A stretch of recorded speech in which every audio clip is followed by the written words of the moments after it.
L'interview matinale, première partie. Nous y sommes. Elle est de retour. Après un premier passage où elle nous a parlé de son parcours, de ses multiples activités, Noël Marchevka est là pour nous parler sylvothérapie. Bonjour Noël. Bonjour à toutes et tous. Excuse-moi, on a mis un peu de temps avant d'enregistrer cette interview. Il y avait beaucoup de monde dans la radio. J'avais besoin un peu de la... Voilà. Alors, je suis content de te voir. Moi aussi. Voilà, l'été a passé. Tu étais venu fin juin, début juillet. Fin juin, on avait parlé justement de tes activités. Notamment, tu es sophrologue. Enfin, tu exerces en tant que sophrologue, Tout à fait. mais pas que, Et puisque tu es enseignante aussi. je suis enseignante spécialisée, oui, Voilà, dans un organisme, enfin une école de réinsertion, en fait, qui dans permet un de... établissement spécialisé Voilà. ouais, qui accueille les enfants qui ont des troubles du comportement. Et donc des pratiques autour du, bah, justement de penser les plaies en fait et d'aider à se remettre en marche. Qu'on ait Exactement. 6 ans, 12 ans, 20 ans, 40, 60, etc. Ouais. Donc, Aujourd'hui, leur redonner goût à l'école et essayer de leur proposer un avenir un peu plus joli que ce qu'ils pensaient en arrivant ici. et c'est une belle mission. C'est une très très belle mission. Euh, Aujourd'hui, tu es venu parce que, bon, la première fois, on avait fait un portrait de tes activités, de ce que tu proposais. Tu avais une actualité à ce moment-là? Non, c'était vraiment juste une présentation finalement. Oui, c'était juste pour présenter ce que je pouvais proposer, en tout cas les choses qui m'ont fait du bien, moi, quand je n'allais pas très très bien et qui continuent à m'accompagner. Et que ces activités, j'ai envie de les partager avec les gens. Donc, je me suis spécialisée et donc je suis donc sophrologue, guide en sylvothérapie et je propose aussi du qigong thérapeutique. Oui, parce que c'est ça en fait. Tu nous expliquais que ta rencontre avec la sophrologie, c'est d'abord lié à quelque chose dont tu souffres toujours, de la spondylarthrite ankylosante, c'est ça? Exactement. Donc, c'était des périodes difficiles et la sophrologie t'a apporté un mieux-être. Exactement, ouais. En tout cas, j'ai appris à vivre avec cette maladie, à vivre avec les douleurs et pouvoir continuer à avoir un petit peu plus d'optimisme pour l'avenir, en tout cas. Ce qui n'est pas facile parce que tu es une nature profondément pessimiste, hein, d'où ton engagement professionnel. Et justement, l'idée aujourd'hui, c'était de parler d'une de tes activités autour de la sylvothérapie. Alors, la sylvothérapie, c'est quoi? C'est se réconcilier avec Sylvain? Ça vient de Sylvie, qui veut dire la forêt. Enfin, et la thérapie, donc c'est se soigner à partir de la forêt, des arbres. Donc cette pratique, elle vient d'un petit peu loin, elle vient du Japon. Elle a été développée dans les années 80. Donc la pratique là-bas, ça s'appelle le Shirin-yoku, littéralement bain de forêt. Donc le but, c'est de s'imprégner de l'univers, de l'ambiance de la forêt à travers ses 5 sens, pour faire simple. Voilà, donc là-bas, au Japon, ils proposent c'est prescrit par le médecin. Il y a des forêts spécialisées pour aller se soigner avec les arbres. Ça se développe aussi au Canada, à Caen, chez nous. Et c'est une excellente question que tu poses là. Et parlons-en. Oui, donc c'est vraiment, c'est tout l'intérêt justement d'observer un peu comment une société gère sa santé, la santé de ses citoyens, parce qu'on voit différents outils. En fait, au Japon, on a ce travail. On sait qu'en Allemagne, les naturopathes travaillent aussi en lien avec les médecins. Voilà, chaque pays choisit sa manière de proposer le soin et d'améliorer le bien-être de ses habitants. Bon, là, on n'y est pas encore, mais en tout cas, on peut au moins s'offrir, en fait, ce genre de moment, ces bains de forêt. Euh, c'est une activité récente pour toi? Alors, je pratique depuis 2 ans maintenant. Donc, j'ai fait une première formation plutôt axée sur la respiration. Donc avec un monsieur qui s'appelle Jean-Marie Desfossés, qui habite dans la Sarthe et qui est vraiment super. Donc lui, il a commencé ça il y a très très longtemps. Et j'avais voulu le rencontrer en 2014. Et puis je me suis dit, les gens ils vont se moquer de moi, ils vont dire que je suis folle et tout ça, tout Pourquoi? ça. C'est-à-dire? Parce que parler aux arbres, se confier aux arbres, danser avec les arbres, respirer avec les arbres, à l'époque, c'était pas encore vraiment d'actualité. On prenait vraiment les gens pour des fous. Donc voilà, j'ai pas voulu faire sortir mon côté, comment dire, mon petit côté Alternatif. c'est ça peut-être. Donc j'ai dit bon, on verra plus tard. Et puis voilà. Qu'est-ce qui t'a décidé du coup?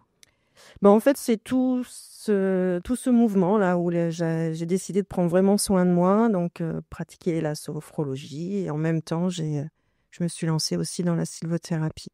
Donc j'ai pris mon corps à bras le corps, on va dire, et j'y suis allée, quoi, parce que franchement, il fallait que je fasse quelque chose. Alors la forêt, les arbres, ça a toujours existé chez moi, parce que depuis que je suis toute petite, c'est mon papa qui m'emmenait beaucoup en forêt, découvrir les arbres, les champignons. Alors il était chasseur, mais quand j'y allais avec lui, il tirait jamais rien, parce qu'il respectait le fait que j'aimais pas la chasse.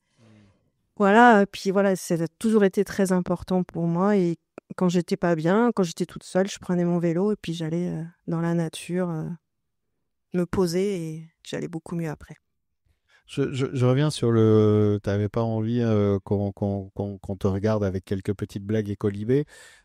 C'est étonnant parce que ce qui revient aussi, c'est que ce que tu proposes, c'est parce que tu l'as déjà expérimenté sur toi, en fait. C'est-à-dire, c'est un partage d'expérience avant tout et de vécu. Il y a quelque chose qui ne peut pas être contesté. On peut pas dire, mais non, t'as pas vécu ça. Ben, en fait, si, je l'ai vécu. Euh, que- que- Comment tu réceptionnes justement des fois cette idée que tu as vécu quelque chose, tu es dans l'envie de le partager, de le proposer. On en parlera d'ailleurs même le tarif pour ces moments, donc ces bains de forêt, est ultra accessible. On en parlera un peu plus dans la deuxième partie. Mais comment tu réceptionnes ce moment où quelque part on vient presque remettre en question ton propre vécu et ta propre expérience? C'est compliqué. Moi, ce que je demande, c'est avant de critiquer, venez expérimenter. Il n'y a pas d'autre solution. Enfin, c'est difficile d'expliquer ce qui se passe en fait quand on est dans ces pratiques-là. Il faut le vivre vraiment pour voir ce qui se passe et pouvoir en parler. Parce que c'est facile de critiquer, de dire c'est nul, ça t'apporte rien, tu fais n'importe quoi. Mais avant de dire ça, viens avec moi, viens pratiquer. Viens respirer, viens sentir l'énergie des arbres et tu verras ce qui se passe. Peut-être qu'il ne se passera rien pour toi, mais tu es sûr que tu auras quand même un apaisement et un bien-être après 3 heures de balade en forêt. Et on l'a tous vécu enfant, ce moment pour ceux qui ont eu la chance de se promener même en forêt, même dans les villes, dans les jardins, dans les parcs, etc. On se sent réellement mieux. Et c'est pas le simple fait de la marche. C'est pas la même chose de marcher dans une forêt au milieu des arbres, d'avoir ces odeurs, d'avoir cet environnement. Et on arrive déjà à la fin de la première partie de l'interview, donc on va, je vais teaser un truc parce que justement sur cette question de la forêt, il y a aussi, c'est important, pourquoi pas, des études scientifiques Il y en a des qui études ont scientifiques. détecté des choses. Et si tu veux bien, on en parlera justement.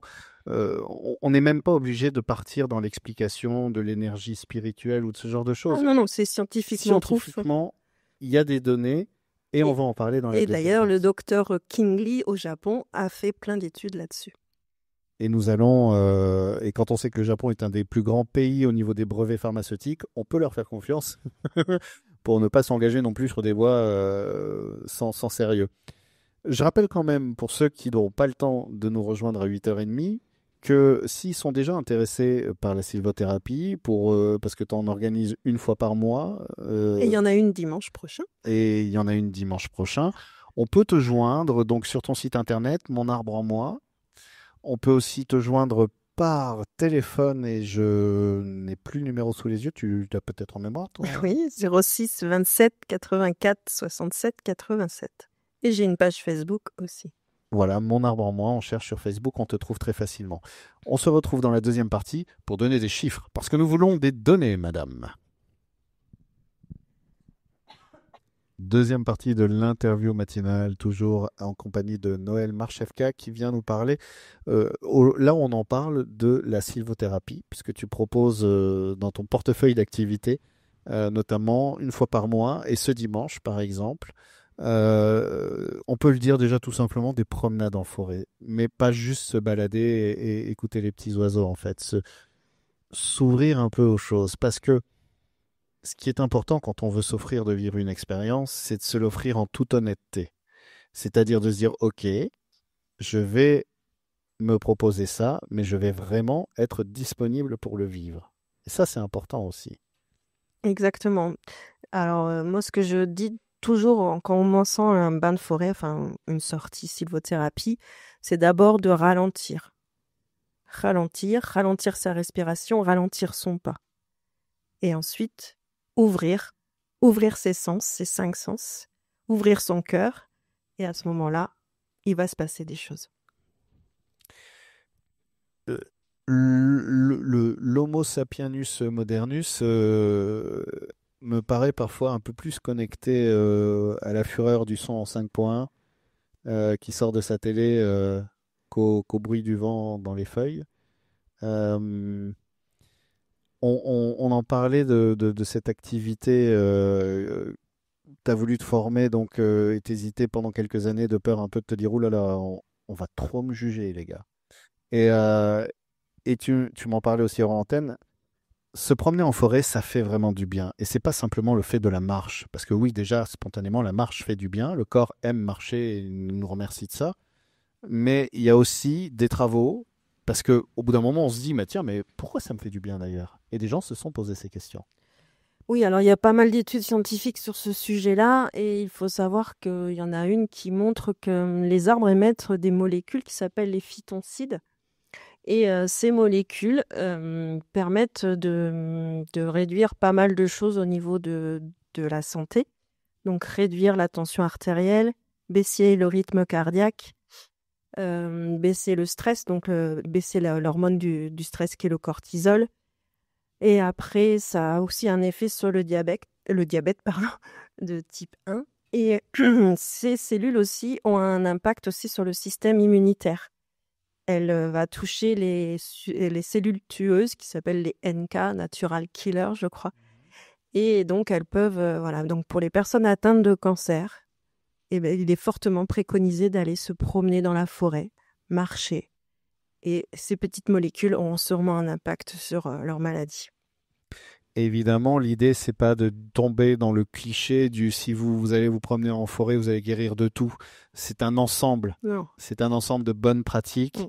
Et c'est tout simplement prendre soin de soi, en fait, de manière globale, finalement, en acceptant tous ces outils, en sachant que, voilà, oui, une promenade en forêt vous fait du bien. C'est même pas peu, c'est vous fait du bien. Oui. Souvent, on ne s'en rend pas compte sur l'instant présent, mais la plupart des gens m'ont dit « Ah ben le soir, la nuit, j'ai bien dormi. » Ou quand on l'a fait le matin, « Ah ben cet après-midi, j'ai fait une sieste, j'ai dormi comme un bébé. » Donc, même sans s'en rendre compte, il se passe des choses et voilà, ça fait du bien, tout simplement. Comment on fait si justement on veut se promener, c'est quoi le programme en fait? On t'appelle déjà ou on t'écrit par mail? Tu te situes près d'où?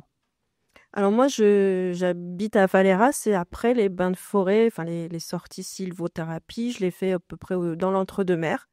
Donc il y a des propriétaires qui m'autorisent à pratiquer dans leur bois, dans leur forêt. Et puis je pratique régulièrement aussi à Frontenac sur le site de la Lirette. Donc j'ai l'autorisation de la commune pour pratiquer à cet endroit-là. Et c'est un lieu que j'apprécie énormément, que j'aime beaucoup. Et aussi, j'ai pratiqué au lac de l'Aubesque. Alors, je le fais un petit peu moins maintenant parce que je fais d'autres pratiques là-bas. C'est pas vraiment une forêt, mais même si on peut faire de la sylvothérapie là où il n'y a pas de grosse forêt, il suffit de quelques arbres.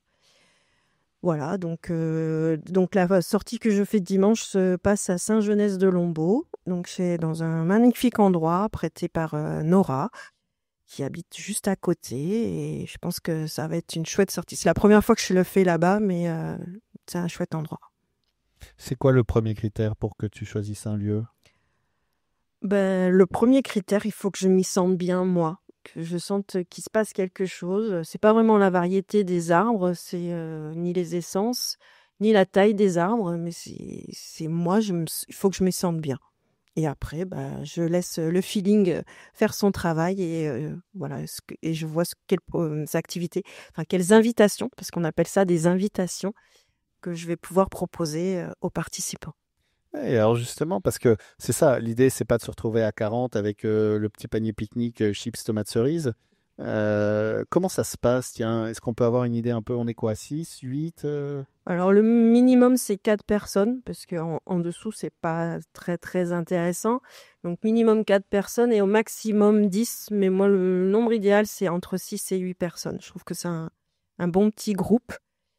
Et voilà, et on va marcher pendant 3 heures. On commence par faire un petit tour de parole pour se présenter, pour se relier à la nature qui est autour de nous, à nous relier à la terre, par des exercices tout simples de la respiration.